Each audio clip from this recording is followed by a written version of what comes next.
What's up, everybody? It's your boy heyitssdrake, so we're back at it again. And this time I actually wanted to show you guys a Wi-Fi battle video from a few months ago. Shout outs to my man Drake Morgan for actually helping me create this Wi-Fi battle video. His information is going to be in the description. So, anyways, as you guys can see, my team is actually hyper offensive, and I going up against a pretty much standard OU team. And you probably see the Zygarde there. This is prior to Zygarde getting banned. So yeah, it's been a while. So let's get to it. You know, the team pretty much HO versus standard balance, standard balance offense, bulky offense. But let's get to it. So expecting him to lead off with the Medicham because Medicham is really devastating against my team. I decided to lead off with the Ashgren here because I really wanted to get T-Spikes up. The T-Spikes actually up here, and Spikes can actually wear down his team quite a bit. So he leads off with the Medicham as I expected it. Expecting to go for either for the fake out or actually going for the high jump kick with a drain punch. I go into my Blacephalon. A bit risky, but you know what? We have to take those risks to get the momentum going. So obviously he mega evolves into his Medicham. Perfectly fine with me. And so I expect him to go for the fake out, in which he actually does, which is fine by me. In this instance, I can just go for either for the substitute or the Shadow Ball because I don't expect the Medicham to stay in because it's one of the primary breakers of the team. So I'm going to go for the Shadow Ball here. And this Blacephalon is kind of cool because it's actually Metronome.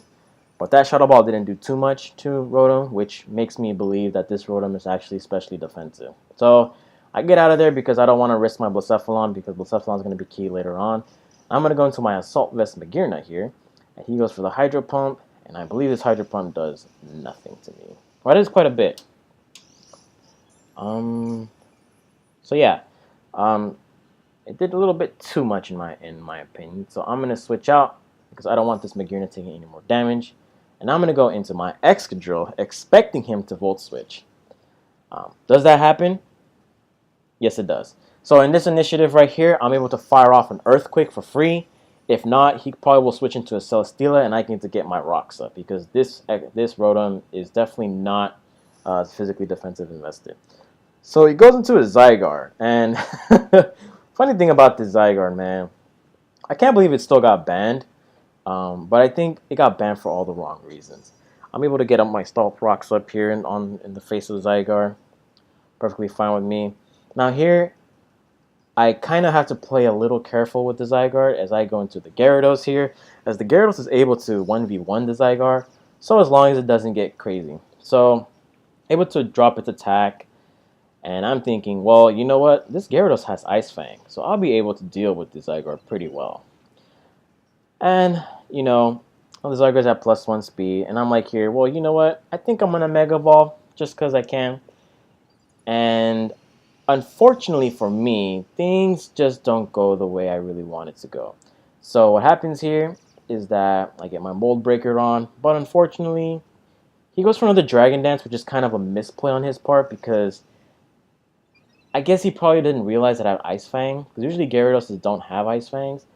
I hit the Ice Fang and I miss. And guess what? I get punished for the silliest mistake that the game had to offer me.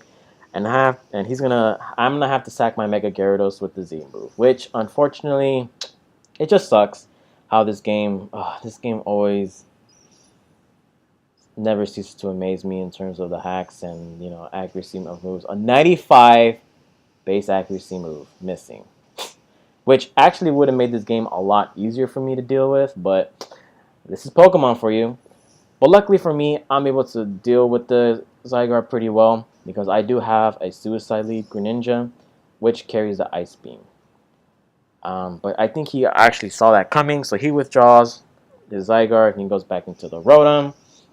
And here, I'm just going to fire off an Ice Beam because I cannot afford to lose to that Zygarde. But he goes for going to the rotom-wash, able to get some nice chip off of that little thing.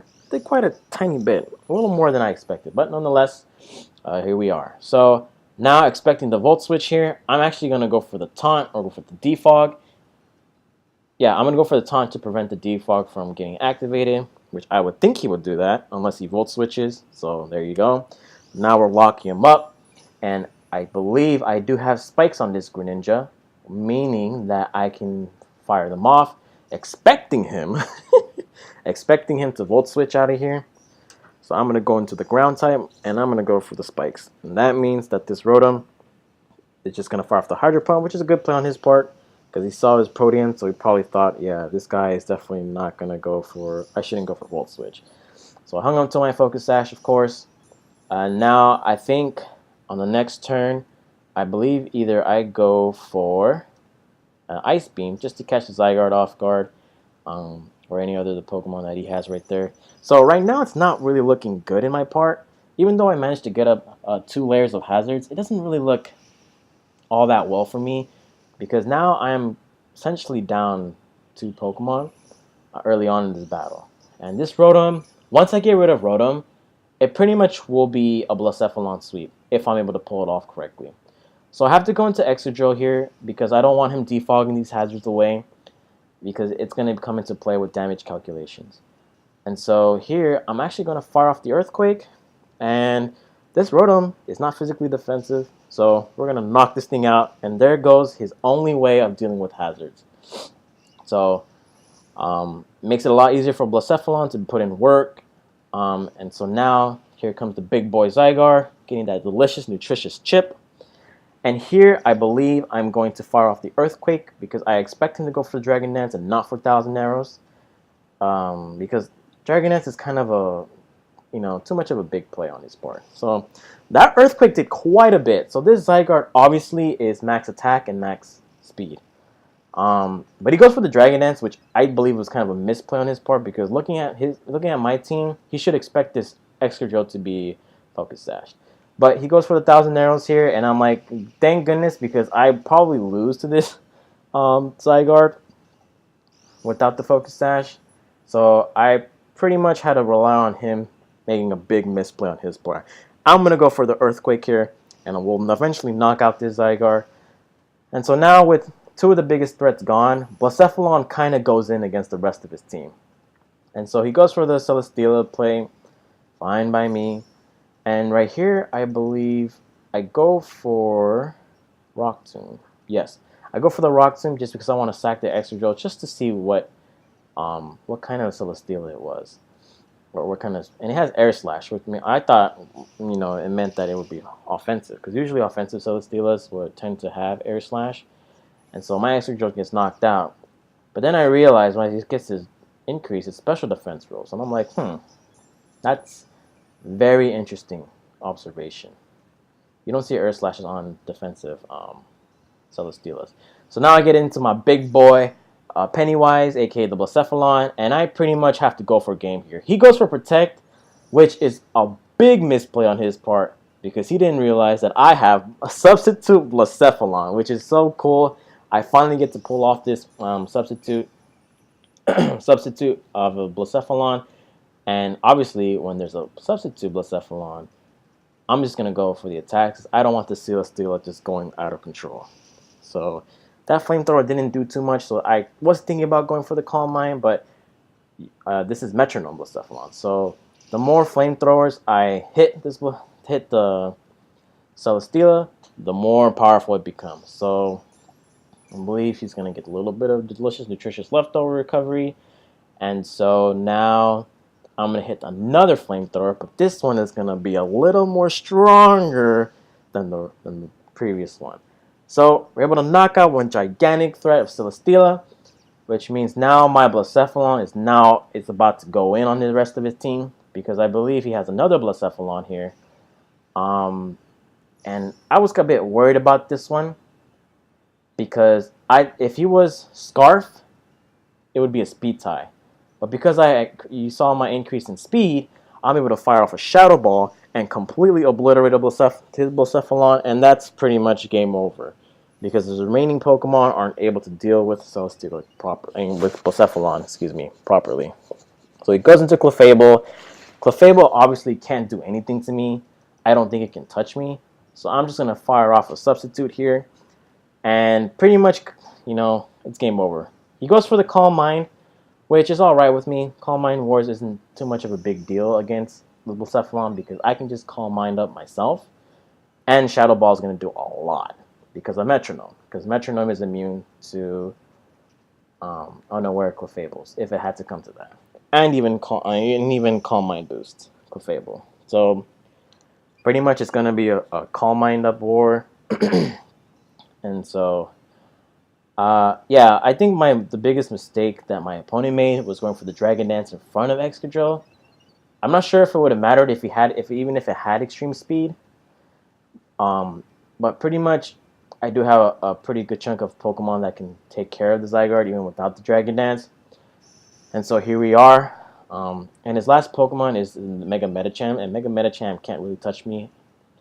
It has to break my what am I saying? Has to break my substitute. So he fires off a Moonblast. I believe it doesn't break my sub, which is pretty good because that means I get to fire off a Shadow Ball here. And just to see what kind of Clefable it was, it does still quite a bit for a for a Shadow Ball, for a +2 Calm Mind Clefable. So his special defense dropped, but you know it doesn't matter because now the Shadow Ball is going to do more than it's supposed to because of Metronome. I don't think my opponent has figured that out yet. But pretty much I'm just going to fire off another one because of the drop. And so this is going to do quite a bit. And this made me lead to believe that this might be a physically defensive Clefable. So he goes for another Moonblast just to get rid of my substitute, I believe. And so I just fire off another Shadow Ball next turn, and I'm going to be able to knock out this Clefable. And he gets a little bit of leftover recovery, but of course because of Metronome, it's going to do too much. So I win the Calm Mind War in this case. So down goes the fat, annoying pink Mon, that is Clefable. And we're down to the last Mon on our opponent's team. I get another Beast Boost in the form of Speed. And so now it comes to Medicham. Now, Medicham can actually destroy the rest of my team if and only if that Bullet Punch becomes a crit. Because Bullet Punch does quite a bit. So I switched out here because I was thinking that maybe he's actually going to go for a Bullet Punch, which he actually reveals that. So the reason why I did that is because I didn't want to risk my Blacephalon getting critted from a Bullet Punch, which would have been a pretty much game over if that was the case. So I'm going to fire off a Flash Cannon here from my Magearna, and Flash Cannon does quite a bit. And so now he's going to go for the Bullet Punch here. Perfectly fine. I'm able to sack my Magearna. No big deal. So this means now it's going to come down to my last remaining 2 Pokemon, and I'm going to bring in the Blacephalon because I believe I am not going to get crit by this Medicham. If I would have gone crit, I would have gone really mad at this game. But he fired off the Bullet Punch. Doesn't crit me, thank goodness. I believe a crit still would not have killed me, but because I am actually HP invested Blacephalon, I'm able to take that quite well. So we're able to finish off the game with my big boy Blacephalon, and yeah, there you go. Blacephalon being OP as always. Thank you guys for watching. Hope you guys enjoyed. Click that like button, subscribe, and go check out my man Drake Morgan. His link and details will be in the description. Thank you, and have a good rest of the day.